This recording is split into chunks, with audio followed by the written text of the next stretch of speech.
Good morning, students. Today I am going to give my lecture for plus 2 class political science, and the name of the chapter is UN Organization, United Nations Organization.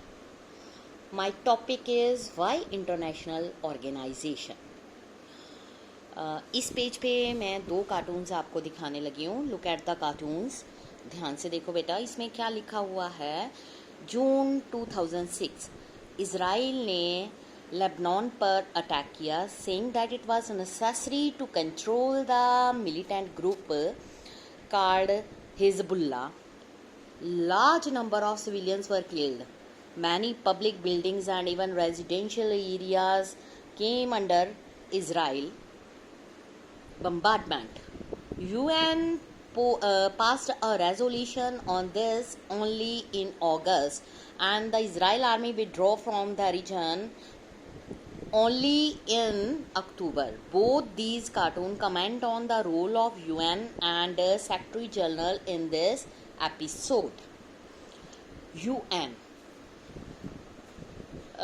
जो ये दोनों cartoons बनाए गए हैं, both the cartoons comment on the effectiveness of United Nation organisation, usually referred to as the UN. Lebanon crisis हुए थे 2006 में. जो दोनों कार्टून्स हैं वो हमें ये ओपिनियन बनाते हैं कि आफ्टर द वार UN ने क्या डिसीजन लिया. उसके अलावा हमें ये भी पता है कि United Nation is generally regarded as the most important international organisation in today's world. Even in the eyes of many people all over the world, it is indispensable, represent the great hope of humanity for peace and progress. Why do we then need organization like UN? क्यों ज़रूरत है हमें United Nations organisation की? To Insiders ने अपने words में ये लिखा है, प्लीज़ ज़रा उसको ध्यान से सुनना. The United Nations was not created to take humanity to heaven but to save it from hell. ये वर्ड्स दिए थे Dag Hammarskjold, the UN second secretary general. उसके अलावा talking shop, yes, there are lot of speeches and meeting at the UN, especially during the annual session of General Assembly. But as Churchill put it, jojo is better than war. Isn't it better to have one place where all countries in the world can get together, bore each other sometimes with their words rather than bore holes into each other on the battlefield?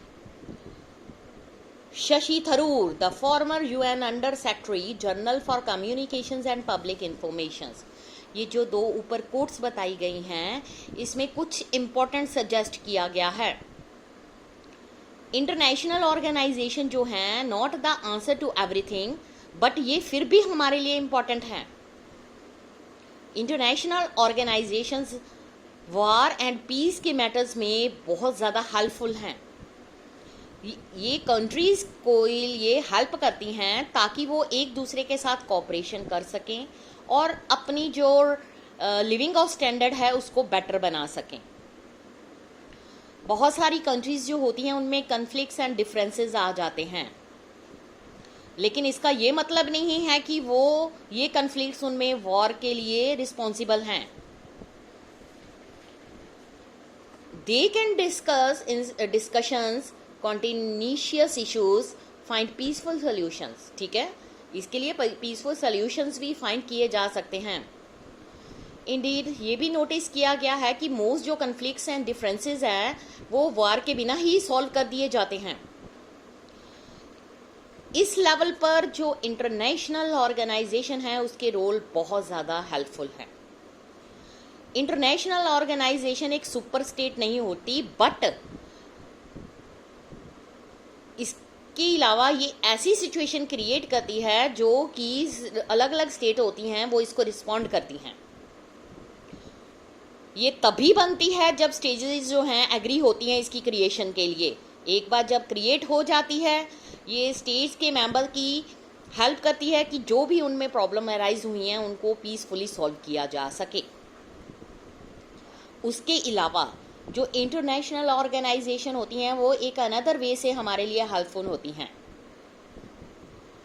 Nations कई बार इकट्ठे होकर ये भी देखती हैं कि कुछ चीज़ें ऐसी ही हैं जिनको वो इकट्ठे बैठकर ही दूर कर सकते हैं, कुछ चीज़ें ऐसी हैं जिसके लिए वो टुगेदर रिस्पॉन्सिबल हैं, कुछ इश्यूज ऐसे होते हैं जो बहुत ज़्यादा चैलेंजेस वाले होते हैं और उनके लिए जो डील किया जाता है वो तभी होता है अगर सभी मिलकर उसके ऊपर काम करें।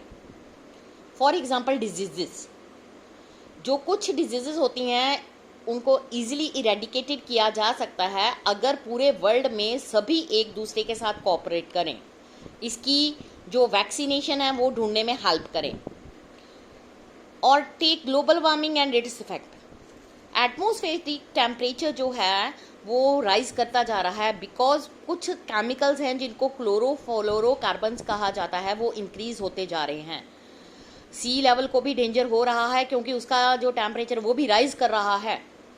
इसके अलावा submerging many coastal areas of the world, जिसमें बहुत सारी ह्यूज सिटीज़ आ जाती हैं, वहाँ ग्लोबल वार्मिंग इंक्रीज होती जा रही है। और इसके लिए ये ज़रूरी है कि हर कंट्री इसके सल्यूशंस को फाइंड करे कि जो ग्लोबल वार्मिंग इफेक्ट डाल रही है उसको कैसे सॉल्व किया जा सके।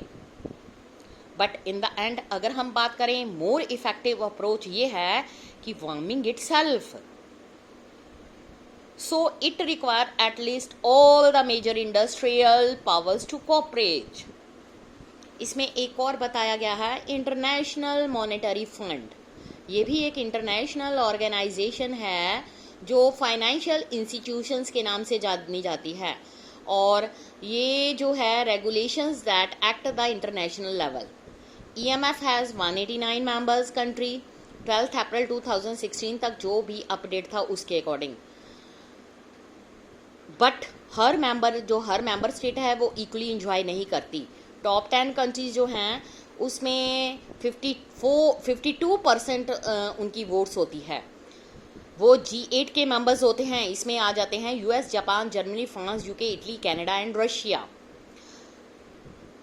चाइना, सऊदी अरेबिया ये भी आ रहे हैं। इसके अलावा US ने अकेले ने 16.54% वोटिंग राइट्स मिले हुए हैं। अगर हम कॉपरेशन की नीड को देखें, cooperating are two different things. पहला तो जो नेशंस होते हैं सबसे पहले ये होता है कि वो एक दूसरे के साथ कैसे कोऑपरेट करें, बट कभी भी वो एग्री नहीं करते कि कौन सबसे पहले बेस्ट करेगा। कॉस्ट ऑफ कोऑपरेटिंग को कैसे शेयर किया जाए, ये कैसे श्योर हो कि जो बेनिफिट है कोऑपरेटिंग का वो जस्ट डिवाइड होगा, और ये कैसे इंश्योर होगा they do not break their end of bargain and cheat on an agreement. International organisation जो होती हैं वो इंफॉर्मेशन को प्रोड्यूस करती हैं, आइडियाज़ देती हैं कि कैसे कोऑपरेट किया जाए। ये हमें मैकेनिज़्म प्रोवाइड करती हैं, रूल्स एंड ब्यूरोक्रेसी प्रोवाइड करती हैं कि कोऑपरेशन को कैसे डन किया जाए। इवन ये मेंबर्स जो होते हैं उनमें कॉन्फिडेंस क्रिएट करती हैं और ये भी उनमें इस कॉन्फिडेंस को क्रिएट किया जाता है कि जो प्रॉपरली कॉस्ट है उसको कैसे शेयर किया जाए। दैट्स द बेनिफिट्स जो हैं will be fairly divided, and that once a member join an agreement, it will honor the term conditions of the agreement। जैसे कोल्ड वार का एंड हुआ, हम ये दे सकते हैं कि UN ने जो रोल प्ले किए थे वो स्लाइटली डिफरेंट थे।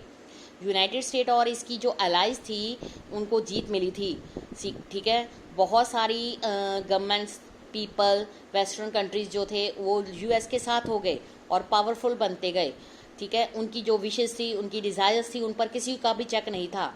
क्या जो UN है उसने promote dialogue and discussion with US in particular, और क्या इसकी limit of power of American government, इसके बारे में ये जितने भी क्वेश्चन अराइज होते हैं हम इसके बारे में इस चैप्टर में थॉरोली स्टडी करेंगे। इसमें कुछ मैं आपको rounding off the United Nations के बारे में बताने लगी हूँ।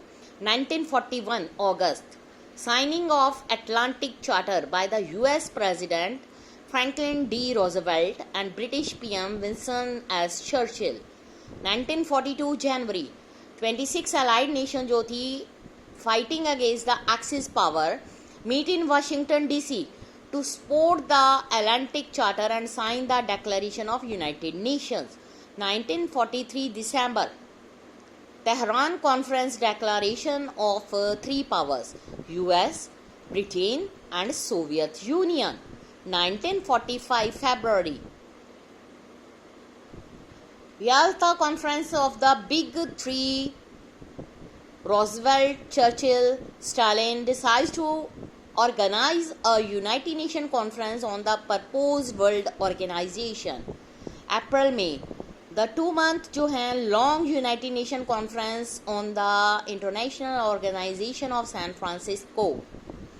1945 June 26, signing of UN Charter by 50 nations. Poland signed on October 15, so the UN has 51 original rounding members. 1945 October 24, UN has founded, hence October 24 celebrated as UN Day. 1945 October 30 India joined the UN. ये था UN के बारे में मैंने आप सबको बताया. अब नेक्स्ट टॉपिक में हम स्टडी करेंगे United Nation system, principal organs and evolution of UN. Thank you students.